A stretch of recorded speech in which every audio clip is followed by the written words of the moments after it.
Hey everyone, welcome to my foundation classes your any time classroom. तो guys अभी चल रहा है हमारा बिहार ईएसआई यानी इन्फोर्समेंट सब इंस्पेक्टर का टेस्ट सीरीज। इसी सीरीज में आज हम लोग करने जा रहे हैं एक और सेट।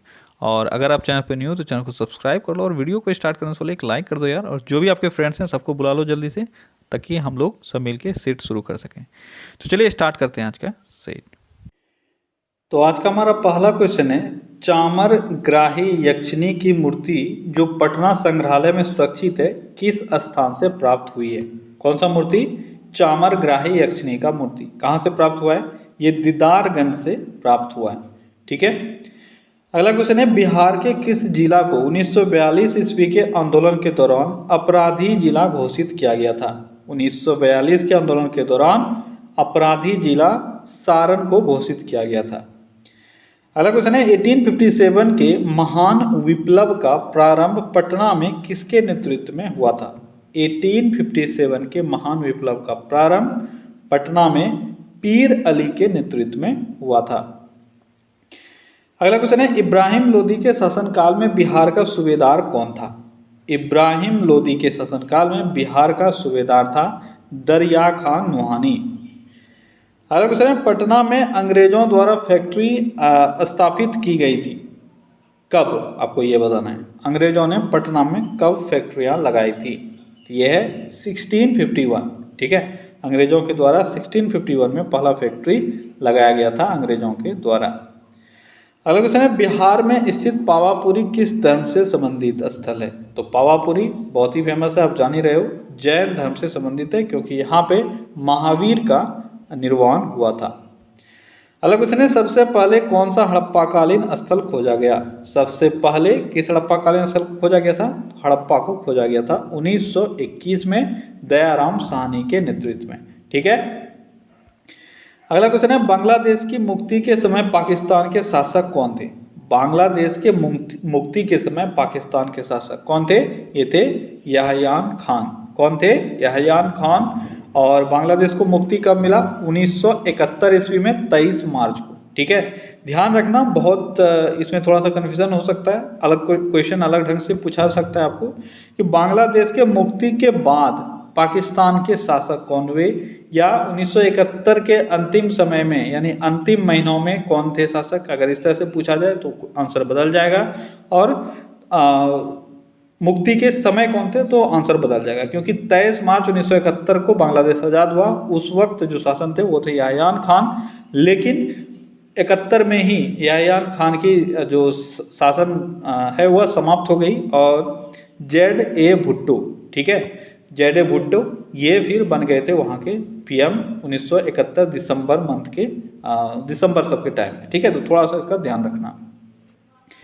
अगला क्वेश्चन है, गौतम बुद्ध के संबंध में सभी कथन सही है सिवाय, यानी गौतम बुद्ध से संबंधित कौन सा कथन, कौन सा स्टेटमेंट गलत है? कौन सा स्टेटमेंट गलत है? उनका जन्म लुम्बिनी में हुआ था, सही है। उनकी मृत्यु कुशीनगर में हुई थी, ये भी सही है।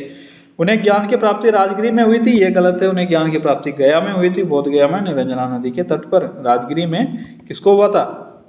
राजगिरी में हुआ था अभी ऊपर जो मैंने बताया जैन धर्म के महावीर को। अगला क्वेश्चन है, भारतीय संविधान के किस भाग में संघीय न्यायपालिका का उल्लेख है? संघीय न्यायपालिका का उल्लेख किस भाग में आपको मिलेगा? किस भाग में मिलेगा? ये मिलेगा भाग 5 में। ठीक है, भारतीय संविधान के भाग 5 के अध्याय 4 में, ये भी आपको याद रखना है। ठीक है, अध्याय अगर चैप्टर पूछा जाए तो चैप्टर 4 में, ठीक है, न्यायपालिका का उल्लेख है। और अनुच्छेद अगर पूछा जाए संघीय न्यायपालिका का अनुच्छेद तो 124 से लेकर 147 तक है। अगला क्वेश्चन है, भारत की नागरिकता निम्नलिखित में से किस प्रकार से प्राप्त की जा सकती है? भारत की नागरिकता जन्म से, वंशानुक्रम से, देशीकरण से, उपर्युक्त सभी से। तो उपर्युक्त सभी से।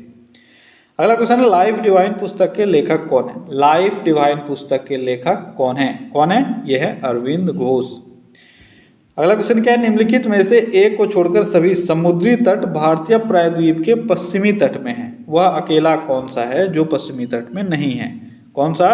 कोलगुंटे, जुहू, कोवलम और मरीना। इसमें बताओ, सभी को मतलब इसमें से एक को छोड़कर सभी भारतीय प्रायद्वीप के पश्चिमी तट में स्थित है, वह अकेला कौन है जो नहीं है? जल्दी बताओ कौन नहीं है? जो पूर्वी तट पे स्थित है वो है आपका मरीना। आप जानते हो मरीना बीच ये चेन्नई में है, ठीक है, तमिलनाडु, और वो हो जाता है पूर्वी तट। अगला क्वेश्चन है बीबी का मकबरा कहाँ स्थित है?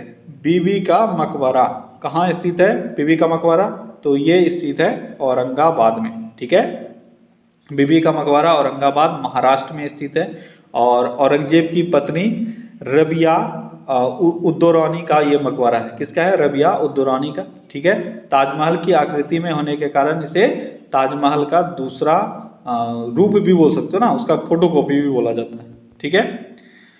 अगला क्वेश्चन है रेडियो तरंगों का परावर्तन करने वाली वायुमंडलीय परत को क्या कहते हैं? रेडियो तरंगों का परावर्तन करने वाली वायुमंडलीय परत जो है वह है आयन मंडल।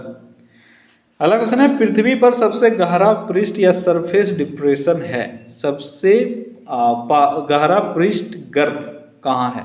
तो यह है मैरियाना गर्त, ठीक है। आसान सारे क्वेश्चन हैं आज। अगला क्वेश्चन है शैल का कायांतरण निम्नलिखित में से किस शैल से होता है?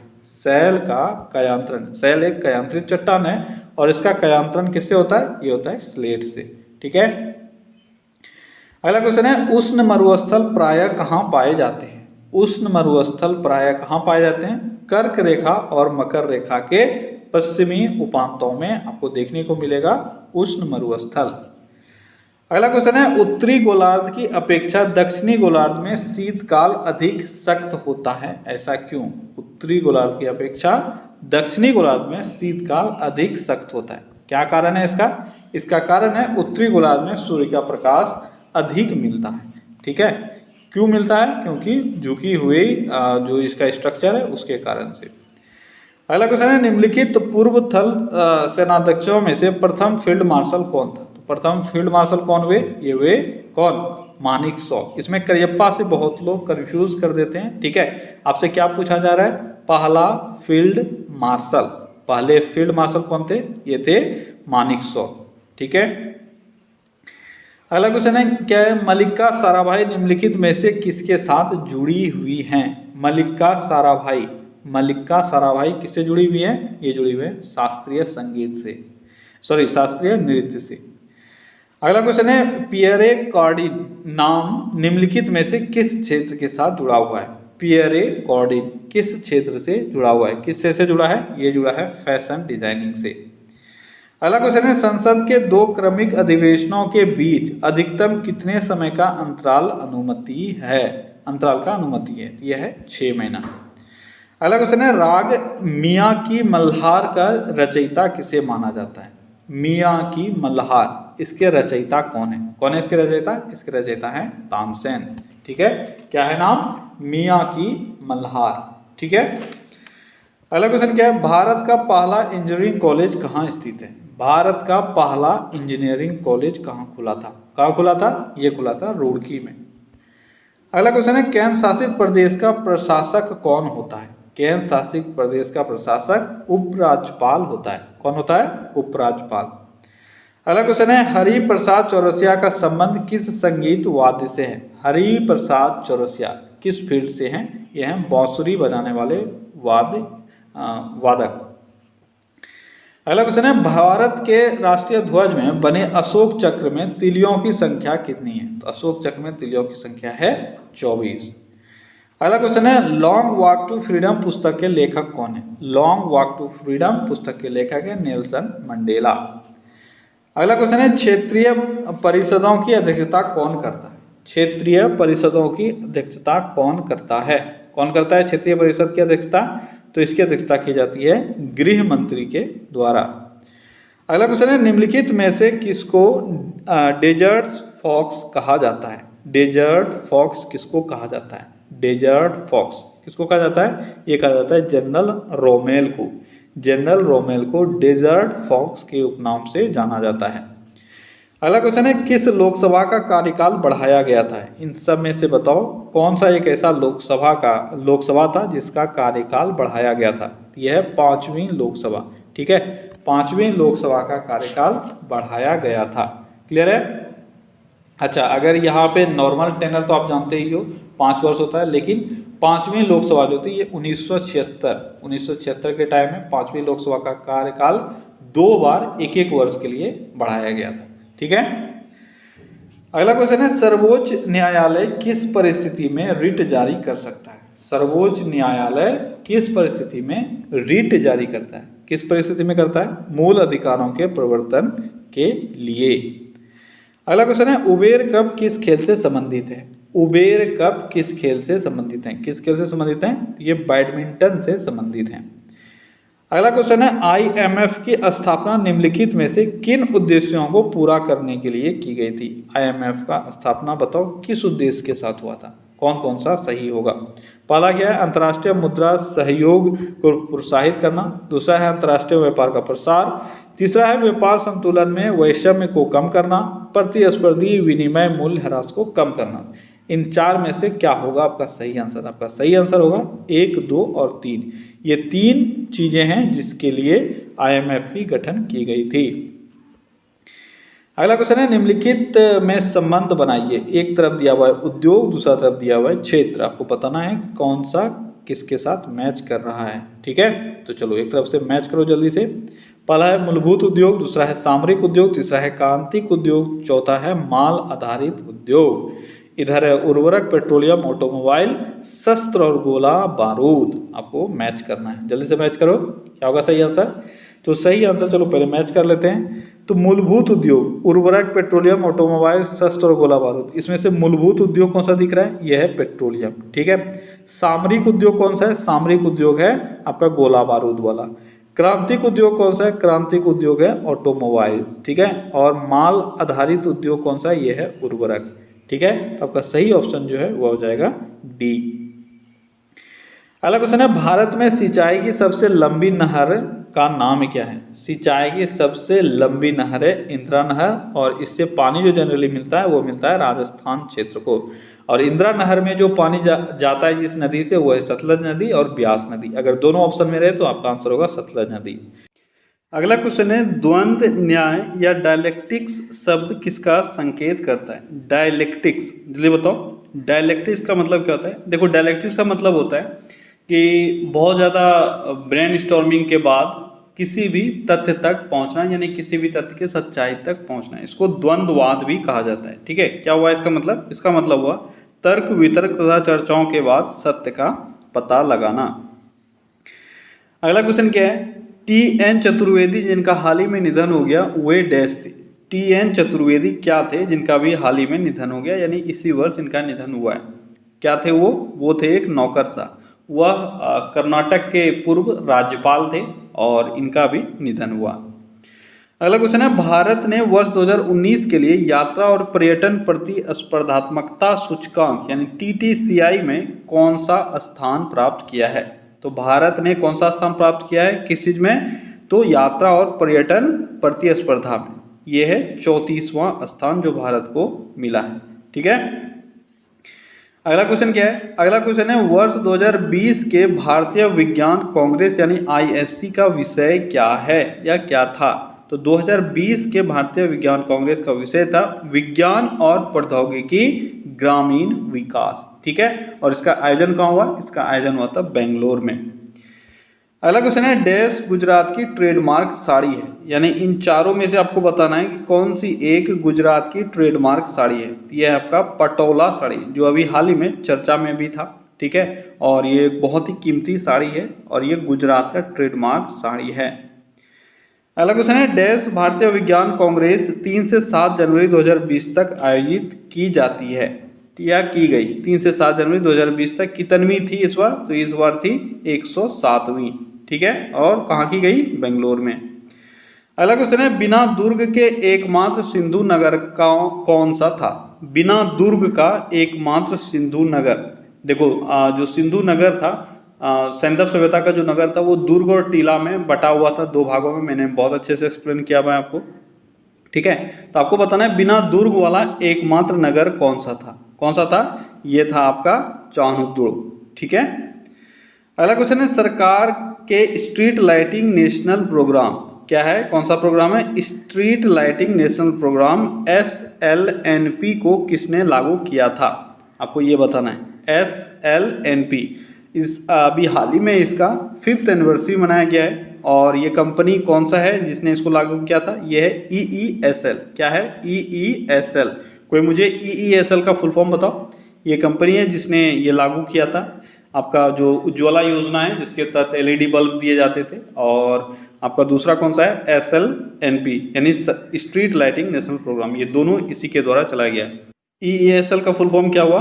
Energy efficiency. क्या क्या था? EESL, energy efficiency service limited. ठीक है, एनर्जी एफिशिएंसी सर्विस लिमिटेड। ठीक है, अगला क्वेश्चन क्या है? सिकंदर महान का शिक्षक कौन था?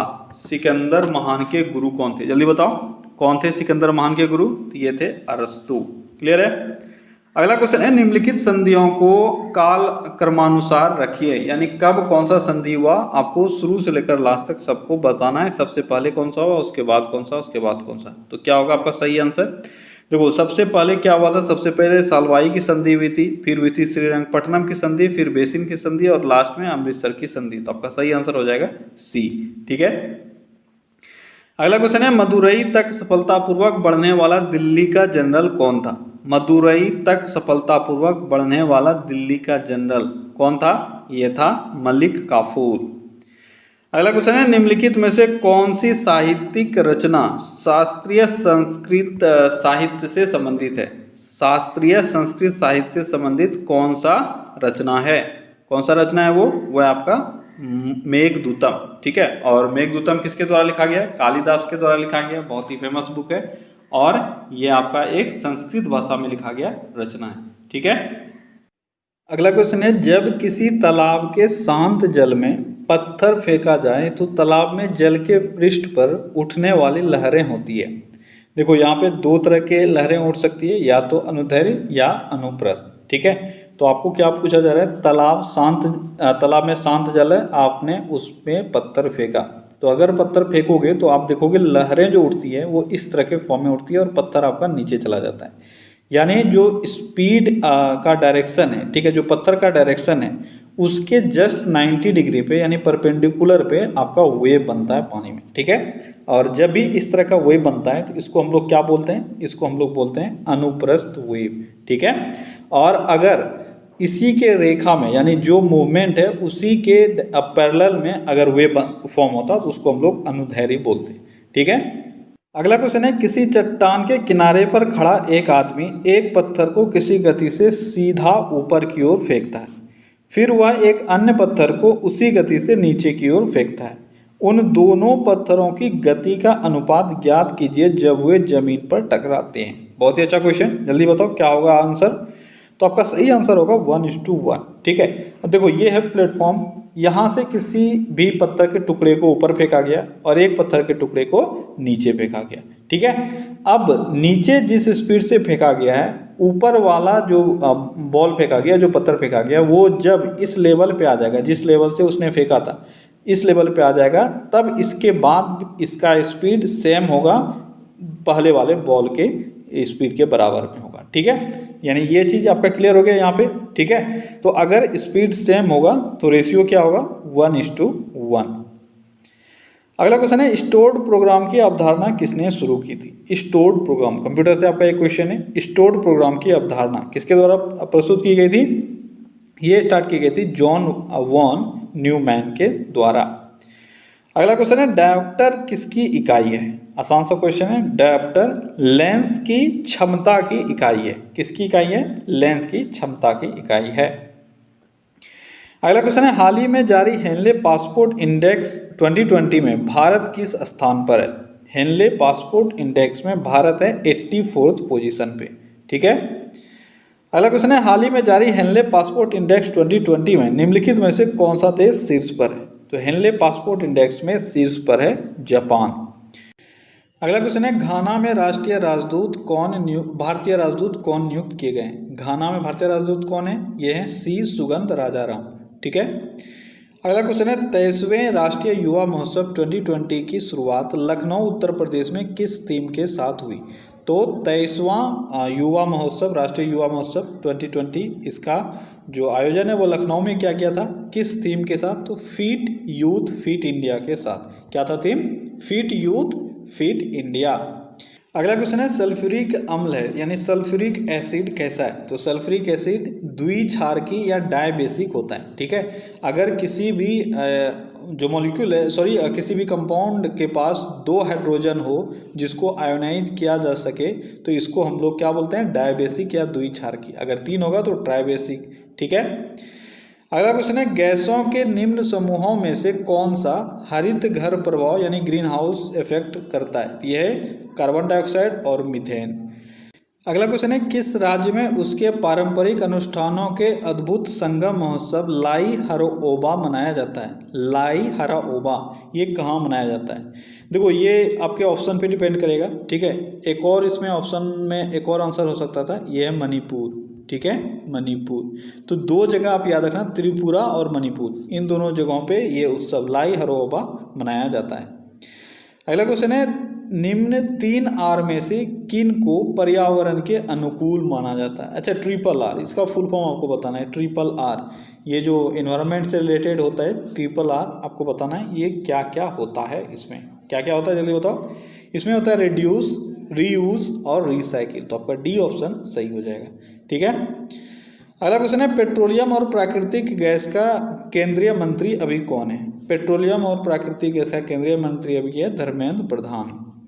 अगला क्वेश्चन है उस शहर का नाम बताइए जिसने हाल ही में 31वें अंतर्राष्ट्रीय पतंग महोत्सव का आयोजन किया है। 31वें अंतर्राष्ट्रीय पतंग महोत्सव, इसका आयोजन किस जगह पर किया गया है, किस शहर में किया गया, कहाँ किया गया है, ये किया गया है अहमदाबाद में। ठीक है, अगला क्वेश्चन है निम्न वार्षिक सांस्कृतिक उत्सवों में से मध्य प्रदेश में कौन सा नहीं मनाया जाता है। तो मध्य प्रदेश का कौन सा एक उत्सव नहीं है। मारवाड़ उत्सव, तानसेन संगीत उत्सव, उस्ताद अलाउद्दीन उत्सव, कालिदास सम्मान। बताओ कौन सा नहीं है। यह है मारवाड़ उत्सव। ठीक है, ये राजस्थान का एक उत्सव है और मध्य प्रदेश में इसको नहीं मनाया जाता है। अगला क्वेश्चन है उस वित्तीय संस्थान का नाम बताइए जिसने हाल ही में ग्लोबल इकोनॉमिक प्रोस्पेक्टस रिपोर्ट जारी किया है। वह कौन सा संस्था है, ये आपको बताना है। कौन सा संस्था है, वो है वर्ल्ड बैंक। अगला क्वेश्चन है किसी पारिस्थितिक तंत्र में ऊर्जा प्रवाह के बारे में निम्न में से कौन सा श्रृंखला सही है। तो कौन सा श्रृंखला सही है, आसान सा क्वेश्चन है, जल्दी से बताओ। सबसे पहले आपका आएगा उत्पादक, फिर उपभोक्ता, फिर अपघटक। ठीक है, अगला क्वेश्चन है किसान दिवस मनाया जाता है। तो हर एक वर्ष हम लोग किसान दिवस मनाते हैं। कब, 23 दिसंबर को किसान दिवस मनाते हैं। ठीक है, अगला क्वेश्चन है संघ राज्य क्षेत्र पुडुचेरी की डैश के साथ साझी सीमा नहीं है। किसके साथ साझी सीमा नहीं है, आंध्र प्रदेश, केरल, कर्नाटक, तमिलनाडु। तो आपका सही आंसर है वो है कर्नाटक। ठीक है, आंध्र प्रदेश, केरल, तमिलनाडु, इनके साथ इसका बाउंड्री मिलता है। अगला क्वेश्चन है निम्न देशों और उनकी राजधानियों में से कौन सा युग्म गलत है, ये आपको बताना है। तो देखो कौन कौन सा देश है और कहाँ कहाँ उसका राजधानी है। सबसे पहला है स्विट्जरलैंड, जेनेवा। स्विट्जरलैंड की राजधानी कहाँ है, जल्दी से बताओ। स्विट्जरलैंड की राजधानी कहाँ है। तो अगर स्विट्जरलैंड की राजधानी पता है तो आपको पता होगा कि यही वाला गलत है। ठीक है, और स्विट्जरलैंड की राजधानी आपका कहाँ है। तो स्विट्जरलैंड की राजधानी है कहाँ, बर्न। ठीक है, बर्न है इसकी राजधानी, इसलिए आपका यही वाला गलत है। Rest, Austria, Vienna, Denmark, Copenhagen, Finland, Helsinki, ये सब सही है। तो आपका सही आंसर क्या होगा, सही आंसर होगा ए। क्लियर है। अगला क्वेश्चन है निम्न ग्रैंड स्लैम टाइटलों में से किसको रोलैंड गैरोस टाइटल भी कहा जाता है। रोलैंड गैरोस के नाम से कौन सा ग्रैंड स्लैम टाइटल जाना जाता है, यह है फ्रेंच ओपन। ठीक है, अच्छा कई बार आपसे ऑर्डर पूछा जाता है, इसका ऑर्डर क्या है। सबसे पहले क्या खेला जाता है, ऑस्ट्रेलियन ओपन, फिर फ्रेंच ओपन। ठीक है, देखो 2 इधर से अल्फाबेटिकली ऑर्डर से है, 2 पीछे से है। अब बचा क्या, विंबलडन और यूएस ओपन। तो सबसे पहले क्या आएगा, RSTUVW। तो सबसे पहले U इधर लिखो और W इधर लिखो। ठीक है, यानी यूएस ओपन और विंबलडन, 2 अल्फाबेटिकली इधर से, 2 पीछे से, 2 आगे से। ठीक है, तो AFWU ये है आपका ऑर्डर। बहुत बार एग्जाम में ऑर्डर पूछ लिया जाता है।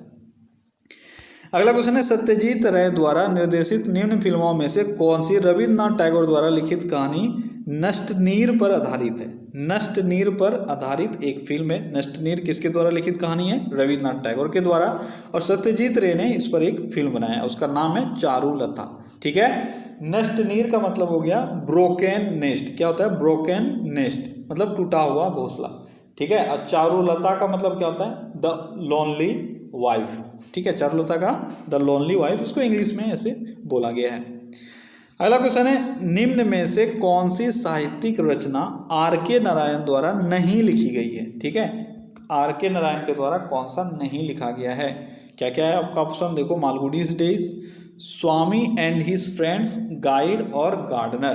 तो यहाँ से पता चल गया होगा आर के नारायण बोला जा रहा है और गार्डनर किसने लिखा है? गार्डनर लिखा है रविन्द्रनाथ टैगोर ने। ठीक है, अगला क्वेश्चन है, बहुपक्षीय नौसैनिक अभ्यास मिलन विशाखापत्तनम में किस विषय पर आयोजित किया गया? क्या जाएगा? नहीं, किया गया। ठीक है, क्या होगा आपका आंसर? मैंने पहले ही बताया हुआ है, जल्दी से बताओ। यह है synergy across the seas. Clear है? अगला क्वेश्चन है, भारतीय रेलवे स्टेशन पर VSS आधारित इंटरनेट प्रोटोकॉल स्थापित करने की प्रक्रिया शुरू की गई है। VSS का पूरा नाम क्या है? VSS का पूरा नाम क्या है? जल्दी बताओ। ये है आपका वीडियो सर्विलांस सिस्टम। VSS का पूरा नाम है वीडियो सर्विलांस सिस्टम। अगला क्वेश्चन है, कीमत के संदर्भ में मांग लोच है। कीमत के संदर्भ में मांग का लोच कैसा होता है? इसका फॉर्मूला क्या होता है? ये होता है मांग में प्रतिशत परिवर्तन अपॉन कीमत में परिवर्तन। कीमत में प्रतिशत परिवर्तन। ठीक है, इसी को हम लोग बोलते हैं मांग की लोच। अगला क्वेश्चन है, विदेशों में काम कर रहे भारतीयों की आय है। विदेशों में काम कर रहे भारतीयों की आय किस तरह का अंश होता है? किस तरह का अंश होता है? ये होता है विदेशों से अर्जित आय का अंश। ठीक है, अगला क्वेश्चन है, भारत का कौन सा उद्योग बड़ी संख्या में कार्यकर्ता नियुक्त करता है? ये भी आसान सा क्वेश्चन है। कौन करता है वो है आपका वस्त्र उद्योग। ठीक है, टेक्सटाइल इंडस्ट्री बड़ी मात्रा में जो है कार्यकर्ता वो नियुक्त करता है। अगर वस्त्र उद्योग यहाँ पे नहीं होता तो आंसर क्या होता? आंसर होता आपका रेलवे। ठीक है, वस्त्र उद्योग से भी बड़ा है रेलवे। ठीक है, पहले वस्त्र उद्योग हुआ करता था, फिर रेलवे हो गया और अभी वर्तमान में रेलवे ही है। तो आपके ऑप्शन में रेलवे दिख नहीं रहा है, इस कारण से आपको हो जाएगा वस्त्र उद्योग। अगला क्वेश्चन है, संसद की लोक लेखा समिति का अध्यक्ष नियुक्त किया जाता है किसके द्वारा? संसद की लोक लेखा समिति का अध्यक्ष कौन नियुक्त करता है? यह है लोकसभा का अध्यक्ष। ठीक है, अगला क्वेश्चन है, किस राज्य सरकार ने CM ऐप लॉन्च किया है जो कि एक ऐसा मंच है जिसके जरिए राज्य के लोग शिकायतों के बारे में सीधे मुख्यमंत्री को लिख सकते हैं? तो ऐप का नाम है CM ऐप। ठीक है, किस राज्य ने इसको लॉन्च किया है CM ऐप? जल्दी बताओ। तो CM ऐप लॉन्च किया गया है हिमाचल प्रदेश के सरकार के द्वारा। अगला क्वेश्चन है, मत देने का अधिकार किस कोटि से संबंधित है? मत देने का अधिकार किस तरह का अधिकार है? किस तरह का अधिकार है? यह आपका राजनीतिक अधिकार। अगला क्वेश्चन है, भारतीय संविधान के अंतर्गत अवशिष्ट अधिकारों का अर्थ क्या है? अवशिष्ट अधिकार आप जानते हो, अवशिष्ट अधिकार केंद्र सरकार के पास चला जाता है। तो अवशिष्ट का मतलब क्या होता है? वैसा अधिकार जिनको केंद्रीय सूची, राज्य सूची और समवर्ती सूची में स्पष्ट रूप से शामिल नहीं किया गया है। ठीक है, इसको हम लोग बोलते हैं अवशिष्ट शक्तियां या अवशिष्ट अधिकार, जो ऑटोमेटिकली केंद्र के पास चला जाता है। अगला क्वेश्चन है, मौर्य वंश के तत्काल बाद किस वंश ने आकर मगध राज्य पर शासन किया? मौर्य वंश के बाद किस वंश ने शासन किया? तो आपका सही आंसर है शुंग वंश। ठीक है, मौर्य वंश का ये सेनापति था और मौर्य वंश का जो अंतिम शासक था वृत्रथ, उसकी हत्या की गई थी पुष्यमित्र शुंग के द्वारा और उसने शुंग वंश की स्थापना की कब? 185 ईसा पूर्व में। अगला क्वेश्चन है, सुचिंद्रम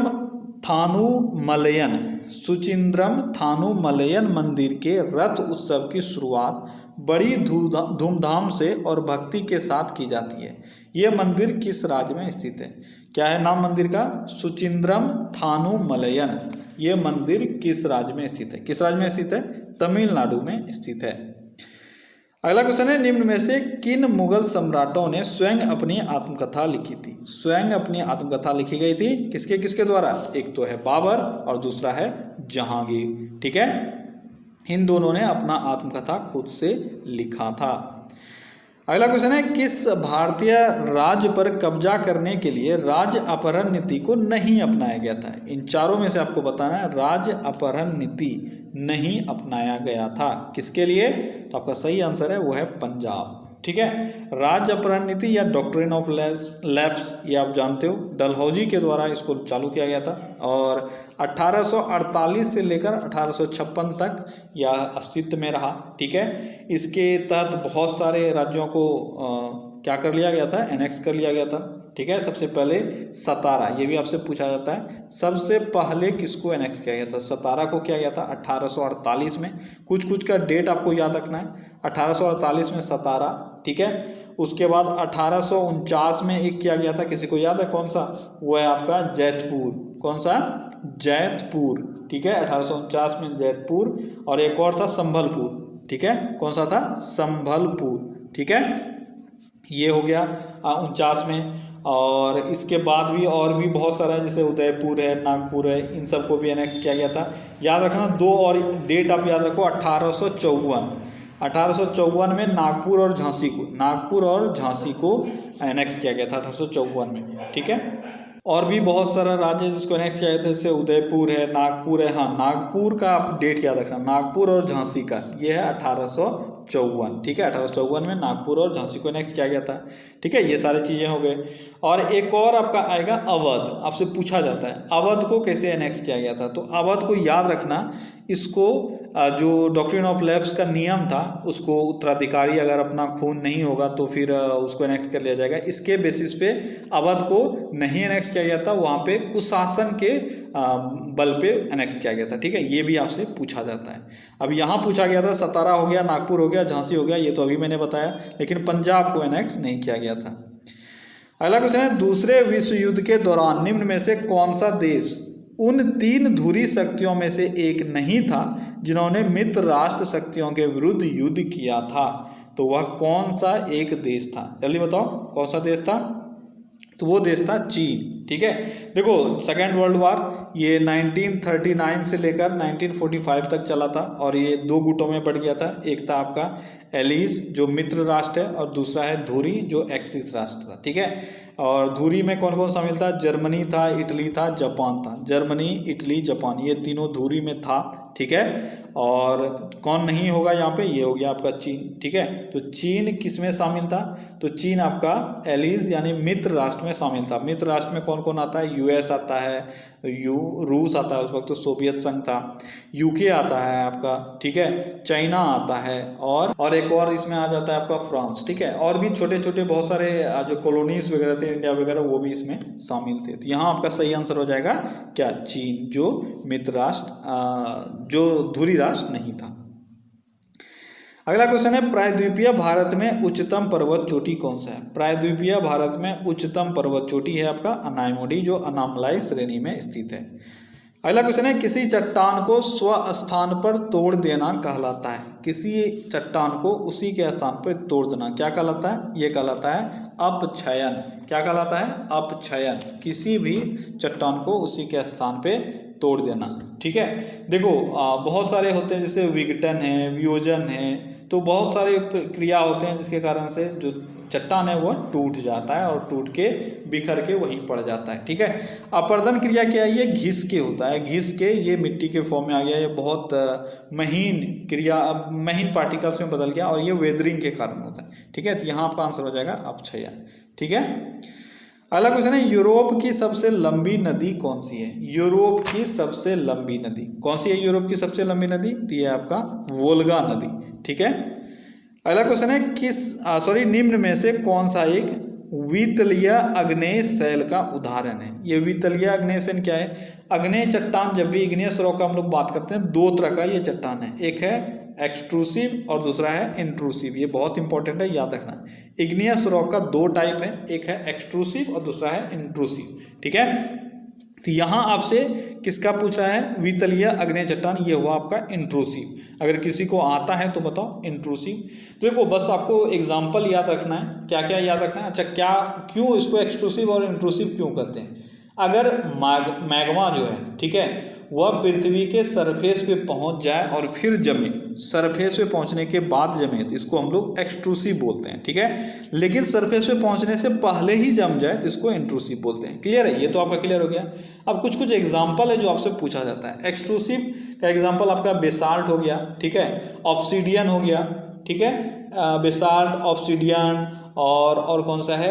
एडेंटेराइट, हाँ एडेंटेराइट, ये भी आपका है, ठीक है। तो ये सारे हैं, जो मेजर है वो है आपका बेसाल्ट और ऑब्सीडियन, ये बहुत बार पूछा गया। ये दोनों कैसा है? ये है एक्सट्रूसिव रॉक। अब अगर इंट्रूसिव का बात किया जाए तो आप जो जो नाम जान रहे हो, जैसे आपका ग्रेनाइट हो गया, ठीक है, उसके बाद और क्या हो जाएगा इसमें, गैब्रो हो गया, ठीक है, डियोराइट हो गया, ड्यूनाइट हो गया, ठीक है, ये सारे एग्जाम्पल जो हैं, ये सारे एग्जाम्पल हो जाएंगे इंट्रूसिव का। तो यहाँ आपसे पूछा जा रहा है इंट्रूसिव अग्नि चट्टान कौन सा है, ये तो ये हो जाएगा आपका ग्रेनाइट। क्लियर है। और रेस्ट जैसे आपका ये डोलोमाइट है, ये भी आपका एक्सट्रूसिव है, ठीक है। तो क्या क्या आपको याद रखना है, बेसाल्ट, ऑब्सिडियन और डोलोमाइट, ये सब कैसा है, ये सब है क्या मैंने बोला, एक्सट्रूसिव इग्नियस रॉक। क्लियर है। अगला क्वेश्चन है, बाजार विनिमय प्रणाली आरंभ की गई थी। बाजार विनिमय प्रणाली किसके द्वारा आरंभ की गई थी, तो ये क्या गया था, अलाउद्दीन खिलजी के द्वारा। अगला क्वेश्चन है, पौधों में पत्तों के पृष्ठ पर पाए जाने वाले लघु छिद्र का नाम क्या है। छोटे छोटे जो पत्तों पे छिद्र पाए जाते हैं उसको क्या कहते हैं, उसको कहा जाता है स्टोमाटा, या हिंदी में इसको क्या कहते हैं, हिंदी में कहते हैं रंध्र, ठीक है। अगला क्वेश्चन है, पशुओं का पशु महामारी रोग होता है। इन सब में से बताओ किससे पशुओं में पशु महामारी रोग होता है। तो पशु महामारी रोग होता है विषाणु या वायरस के कारण। और अभी तो महामारी रोग इंसानों में भी फैला हुआ है, आप जान ही रहे हो कौन सा महामारी है, यह है कोरोना वायरस। और शायद दिन ब जैसे ही दिन बीतता जा रहा है ये बहुत ही खतरनाक होता जा रहा है। भले ही आपको इसका जो इंटेंसिटी है वो समझ में नहीं आ रहा हो, पर देश का अगर इकोनॉमी आप देखोगे तो पूरी तरह से हिल चुका है। और सिर्फ भारत देश का ही नहीं, पूरे वर्ल्ड का इकोनॉमी हिल चुका है। और ये आने वाले समय के लिए एक बहुत ही खतरनाक सूचक है, ठीक है। और जिस तरह से ये स्प्रेड हो रहा है और हम इसको कंट्रोल करने में नाकाम हैं, हम मतलब मैं यहाँ पे गवर्नमेंट को क्रिटिसाइज़ नहीं कर रहा हूँ, हम पब्लिक, गवर्नमेंट अपने तरफ से बहुत कोशिश कर रही है।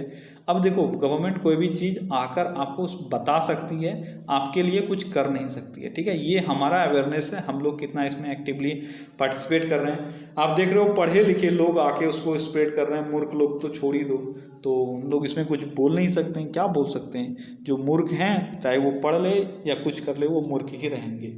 चलो बढ़ते हैं आगे।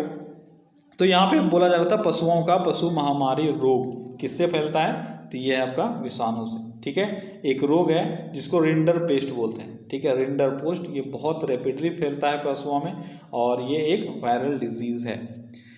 अगला क्वेश्चन है, मूल परजीवी के रूप में व्यवहार करने वाला पौधा कौन सा है। मूल परजीवी, ये एक अच्छा चीज़ है, अच्छा क्वेश्चन है, यहाँ से समझ लेना ताकि आपको एग्जाम में आगे कभी गलती यहाँ पे ना हो और आप कंफ्यूज ना हो। मूल परजीवी का मतलब हो गया वैसा परजीवी जो रूट पे पाया जाता है, ठीक है, उसको बोलते हैं मूल परजीवी। जो धड़ पे पाया जाता है, जैसे स्टेम पे पाया जाता है, उसको हम लोग स्टेम परजीवी बोल देंगे, स्टेम प्रोटोजोआ बोल देंगे, ठीक है। तो सॉरी, प्रोटोजोआ नहीं, पैरासाइट बोल देंगे। तो बहुत तरह का चीज़ होता है। मूल परजीवी में भी आपका पूर्ण मूल परजीवी होता है, आंशिक मूल परजीवी होता है, बहुत तरह का इसमें अलग अलग टाइप होता है, ठीक है। तो यहाँ पे आपसे मूल परजीवी पूछा जा रहा है, तो इसमें से कौन सा है, यह है सेंटेलम। कौन सा है, सेंटेलम। ये आंशिक मूल परजीवी है। और थोड़ा सा इसमें डिटेल कर दूं मैं, तो आंशिक मूल परजीवी, ठीक है, पार्शियल रूट पैरासाइट है ये सब, ठीक है। अगर पूर्ण मूल पैरासाइट अगर पूछे तो उसका भी एक नाम रख लो जो आपके एग्जाम में पूछा जा सकता है, वो है ऑरोवैंकी। क्या है नाम, मैं हिंदी में ही लिख रहा हूँ, ऑरोवैंकी, ठीक है। ये भी क्वेश्चन पूछा गया है, ऑरोवैंकी। ये कैसा है, यहाँ पे सिर्फ पूर्ण अगर लगा देता, पूर्ण मूल परजीवी, और ऑरोवैंकी ऑप्शन में रहता तो आपका सेंटेलम आंसर नहीं होता, आपका क्या होता, ऑरोवैंकी। सेंटेलम कैसा है, यह है अंशतः या आंशिक, ठीक है, आंशिक मूल परजीवी। अच्छा, कसकुटा भी आपने पढ़ा है, बहुत बार एग्जाम्पल में पढ़ा है कसकुटा। तो ये पूर्ण स्तंभ परजीवी है। कैसा है, पूर्ण स्तंभ, ठीक है, स्तंभ परजीवी है, यानी स्टेम परजीवी है। तो इस तरह से भी आपसे क्वेश्चन पूछा जा सकता है। अगला क्वेश्चन है, सबसे बड़ा श्वेत रुधिराणु कौन सा है। व्हाइट ब्लड सेल्स में अगर बात करेंगे, सबसे बड़ा कौन सा रुधिराणु या कोर्पस्कुलेस होता है, कौन सा है वो है आपका मोनोसाइट, ठीक है। अगला क्वेश्चन है, निम्न में से कौन सा दोनों बहिस्रावी ग्रंथि और अंतःस्रावी ग्रंथि के रूप में कार्य नहीं करता है। एक ऐसा ग्रंथि जो दोनों यानी बहिस्रावी यानी एक्सोक्राइन और अंतःस्रावी एंडोक्राइन की तरह कार्य नहीं करता है, वो है आपका पीयूष ग्रंथि, ठीक है, जो हमारे शरीर का सबसे छोटा ग्रंथि भी है। अगला क्वेश्चन क्या है, टेबल 1 को टेबल 2 से मिलान करना है। चलो मिलान करने में तो आप सब तेज हो, जल्दी से मिलान कर लो, हमेशा तो मिलान ही करते रहते हो आप लोग, है ना। चलो मिलान करो। क्या है आपका, iodine, iron, niacin, vitamin B12। क्या है, आसान सा चीज़ है, जल्दी से मैच करते हैं। आयोडीन देखो, इसमें इसके कमी से क्या होता है आपको, सूक्ष्माणु प्राणी रक्ताल्पता गलकंड या घेंगा। ठीक है, तो आयोडीन से आपका हो जाएगा गलकंड या घेंगा। आयरन की कमी से क्या होता है, आयरन की कमी से रक्ताल्पता होता है। नियासिन, नियासिन, नियासिन, जल्दी से बताओ, नियासिन की कमी से क्या होगा, ये हो जाएगा पेलेजिया। ठीक है, और B12 की कमी से क्या हो जाएगा। अच्छा, 2 तरह का रक्ताल्पता है, बहुत ही अच्छा क्वेश्चन है, इसको याद रखना। B12, विटामिन B12 की कमी से होता है प्राणनाशी रक्ताल्पता, और आयरन की कमी से होता है सूक्ष्माणु रक्ताल्पता। ये अलग से क्वेश्चन एक बार मैंने पूछा हुआ था। ठीक है, यहाँ पे मर्ज है दोनों, बहुत ही अच्छा क्वेश्चन है, इसको याद रख लेना।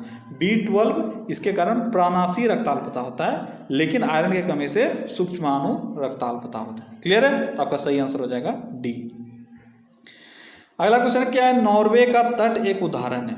नॉर्वे का तट एक उदाहरण है, कैसे तट का, नॉर्वे का तट एक फ्योर्ड तट का उदाहरण है। ठीक है, तो क्या गाइस, तो आज के सेशन बस इतना ही। चलिए कल फिर से मिलते हैं अगले सेशन में। Till then take care, bye bye.